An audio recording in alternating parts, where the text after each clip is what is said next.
Kyiv पर कब्जे की लड़ाई में रूसी सेना की एक स्पेशल यूनिट ने अपनी फौज के आगे बढ़ने के लिए वहां एक नदी पर पुल तैयार कर दिया, क्योंकि यूक्रेन की सेना ने कुछ रोज पहले इस नदी पर बने पुल को धमाके से उड़ा दिया था। लेकिन कीव पर कब्जे की जंग लड़ रही रूसी फौज ने कुछ घंटों में ही वहां एक दूसरा पुल तैयार कर दिया, ताकि उसकी सेना के काफिले में शामिल गाड़ियां आसानी से नदी को पार कर सकें। नदी पर पुल बनने के बाद का जो वीडियो सामने आया, उसमें एक जवान टैंकों और बख्तरबंद गाड़ियों को पुल के रास्ते नदी पार कराता दिखा। असल में जंग शुरू होने के बाद यूक्रेन की सेना ने कीव के बाहरी इलाके में नदी पर बने पुल को इसलिए धमाके से उड़ा दिया था कि रूस को कीव में घुसने से रोका जा सके। इस बीच खबर है कि यूक्रेन का एक दूसरा परमाणु सेंटर भी रूस का निशाना बना है। यह दावा किया है यूएन की संस्था the international atomic energy agency ने।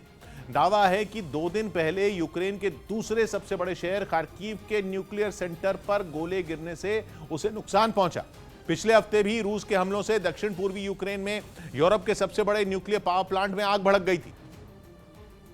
और इस बार उत्तर पूर्वी यूक्रेन के खार्किव शहर में हो रही रूस की बमबारी की गाज गिरी उस न्यूक्लियर सेंटर पर, जो कि Kharkiv institute of physics and technology का हिस्सा है।